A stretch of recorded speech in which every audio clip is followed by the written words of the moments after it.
Melbourne is a large city, and only getting bigger. In fact, with the population expected to hit 8 million by the year 2050, we have a lot of people to move. Most of them are moved on these things. Roads. Roads crisscross Melbourne, bringing people and goods everywhere we go, and it takes a lot of planning. In the first episode of Melbourne Transport Chronicles, join me now as we explore the intricate history of Melbourne's roads, the transport plan that wanted to change it all, and why here was a road that could. Melbourne, like many cities, grew gradually. From the first European settlement of Port Phillip Bay to the Gold Rush, Melbourne took stride in becoming a bigger and livelier city. Back then, of course, not many people drove. Actually, let me check.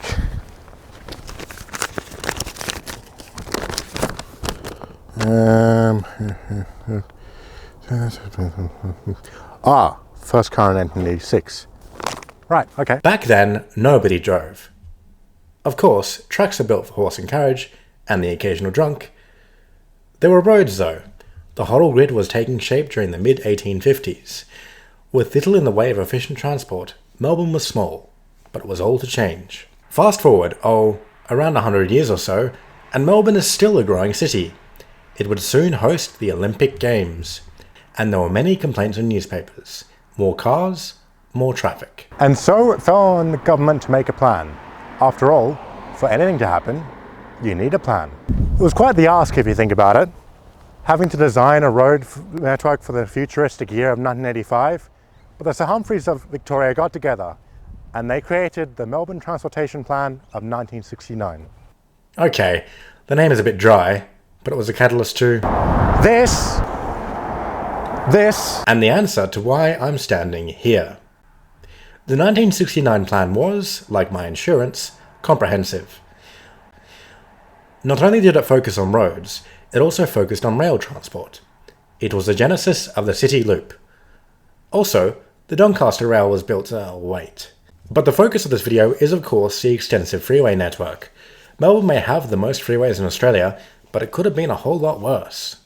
As more and more people bought cars, the government faced a problem: how to keep them moving.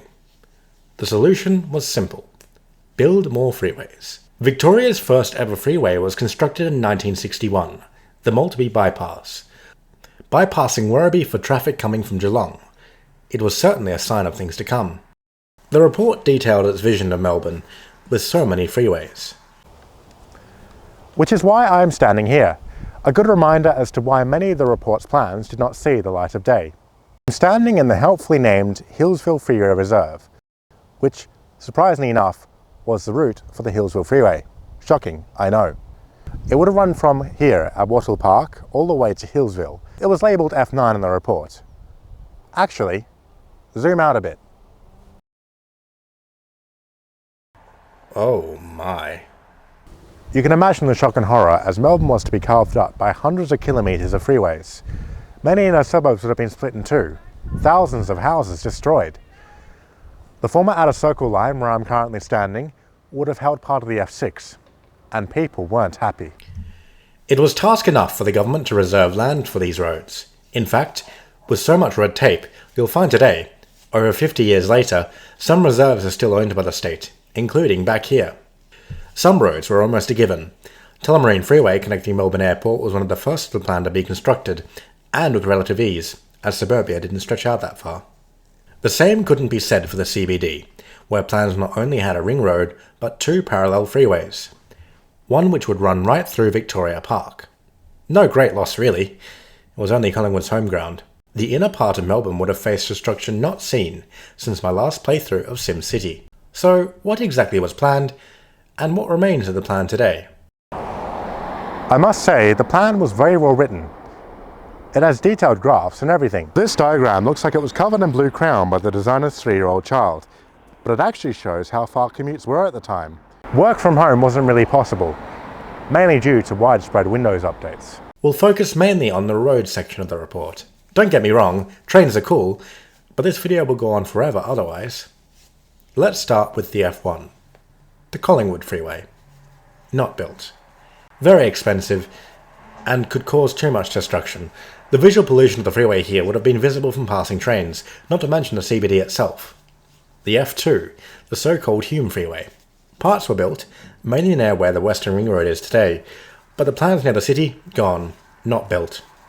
F3 became part of the Western Ring Road. The F4 would have gone near Bell Street, also not built. F5 also part of the Western Ring Road and not quite freeway but close enough Greensboro Highway. F6, Chandler Highway. As mentioned earlier on the old alignment of part of the Outer Circle line, thankfully not built. The F7, part of it was built as the Metropolitan Ring Road in the 1990s. As F8 would have it, F8 did not exist. Yeah, the numbering scheme wasn't sequential. I won't say that is why most of the freeways weren't built, but it certainly didn't help. F9, well...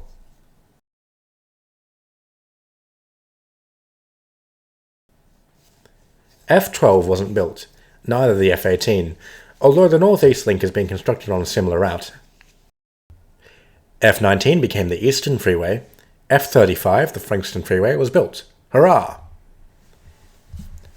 It would be silly to say this report wasn't a success. Many parts were built, and it certainly shaped the way Melbourne grew in the latter part of the 20th and now the 21st century. But the question must be asked, what stopped these freeways from being constructed? The answer was simple: cost and severe public opposition. The Hamer government in the 1970s put an end to half the plan, citing cost. The 1970s, with the worldwide energy crisis, had large-scale roadway construction become quite unpalatable. That's not all there is to know about freeways. Hell, we've only just scratched the surface. But that's all for today. I'll see you next time. Thanks for watching.